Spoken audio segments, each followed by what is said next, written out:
All right, this is about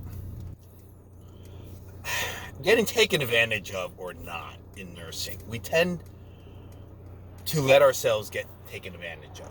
And that's one of the first lessons they teach beginning nurses, nurses just starting out, is you got to learn to say no.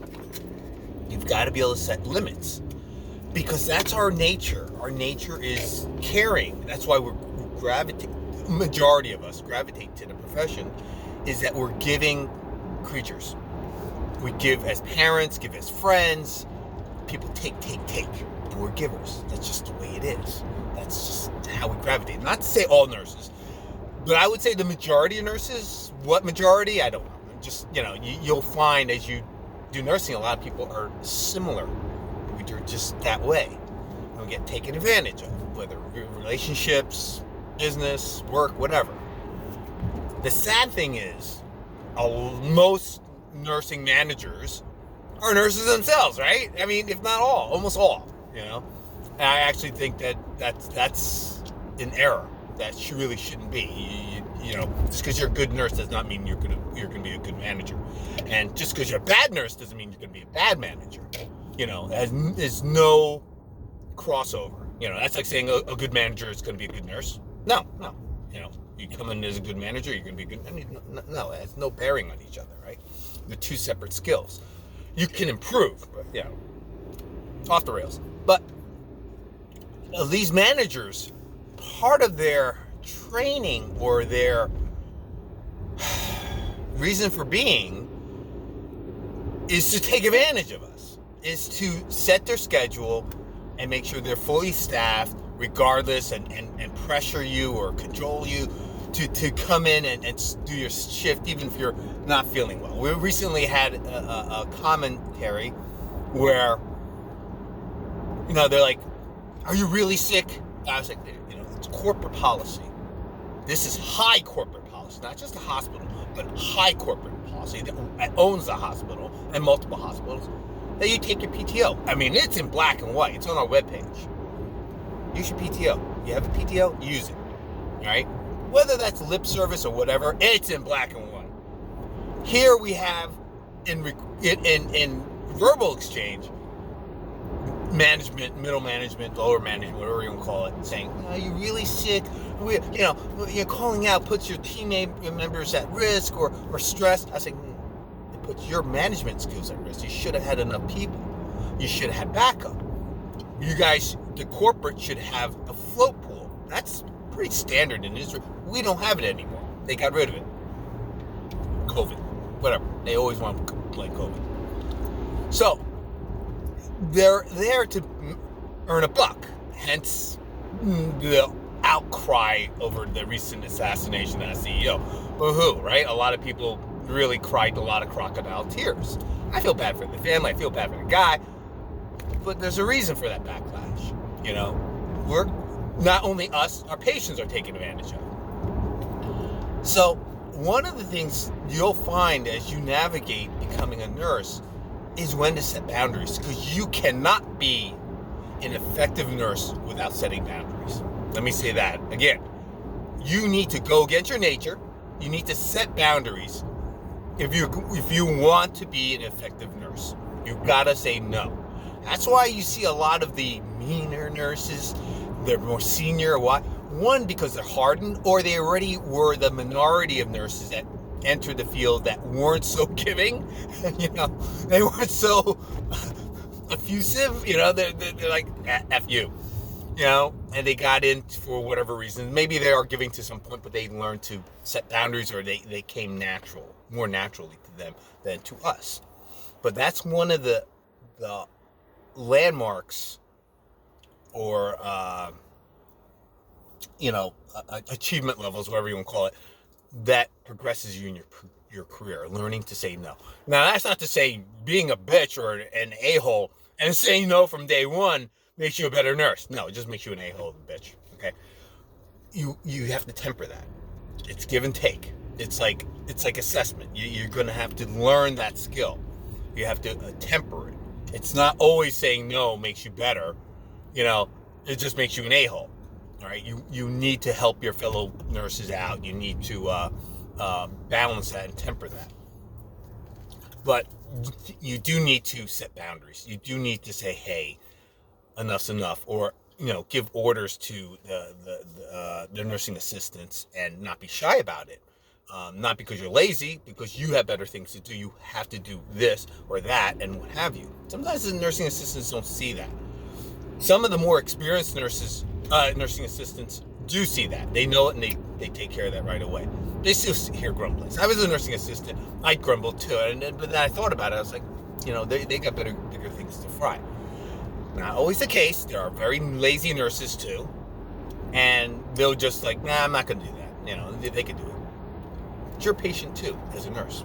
It's your patient too. Take care of your patients. Now, this came up because my educator came to me and said, hey, by the way, Ray, 2025, Happy New Year. Your precept certification, whatever, is expired. You need to renew it. I'm like, all right. And it's like, oh, it's in person this time. COVID's on the way. I was like, no. I said, no, I'm not going to waste X amount of time of my life, haul my ass into the hospital, not get paid, by the way, for our we're not being paid for that training. You're paid for precept, which is not, it's minimal. It's not even nominal, it's minimal, okay? Because you're putting your license on the line, by the way. As a preceptor, you're putting your license on the line. I don't mind, and I like tutoring the next generation of nurses. Hey, it's all about this, right? I like mentoring, and that's free. You don't need to, you could be certified mentor too, and I've done that, but I don't know if that expires. I mean, to hell with them. They're lucky I'm mentoring. But I was like, mentoring is there's no exposure, there's no risk. You're just giving advice as a senior nurse and or senior person. That's really where I get my mentoring from, and helping out the next cohort, next generation. I was mentoring somebody, and she was 3 months younger than me, but brand new nurse, alma mater actually, same school as I went to, and I was like, no, this and this, and she had an interesting storied career too. This is her third career. So we were talking. It's mentoring is it's parental, in my opinion, because that's the same. I'm taking the same attitude as I take my kids, so it's very natural for me. Precept is different. Precept is really training. You have to be responsible, blah blah blah blah blah, and charting and all that jazz, and making sure the procedures and whatever. I always invite the preceptors and preceptees into my patients. I say, you guys don't have a heparin drip here? Come on, let's take a look. You guys don't have an ostomy? Come on. You don't have a central line? Come on. You don't have this, that, whatever. Let's play Foley. Let's have fun. Boom, boom, boom. Let's do the Flexi Seal. Yay. Let's do a cleanup. Yay. Stuff like that. It's okay. I don't mind that. I love that. It's extra hands. It's just like having nursing students. I love having nursing students. But I don't want to be the instructor for those nursing students. I don't want to do that. I don't want to be the precept. As it is, the educator knew she was on dicey ground with me on that, and I think what sealed the deal was, oh yeah, it's gonna be in person.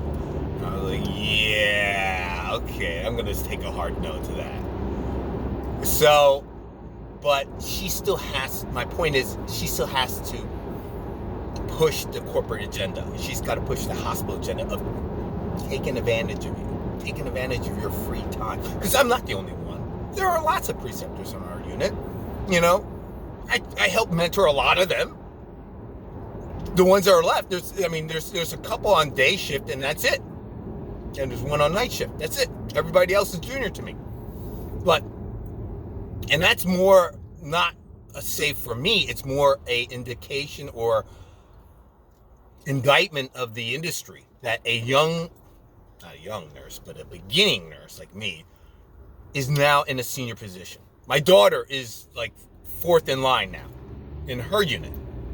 The daughter I just told you guys about that she graduated last year. She's just about to finish her first year up. She's almost done with her residency, nursing residency. Almost done. I mean, technically she's under contract for another year, but that's under contract. That has to do with employment. Her training is almost done. She has a month and a half left. And I looked at her, I was like, you gotta be kidding me. They're getting you ready for charge, aren't they? And she's like, yeah, you're right. How do you know? I was like, yeah, I can see the signs. I can see what's going on. It is what it is, you know? And we go over cases and I help her out. She's like, why do they do this? And I was like, this. And she's like, oh. And I was like, you gotta know that. As a dumb surge nurse, we rarely come across stupid situations.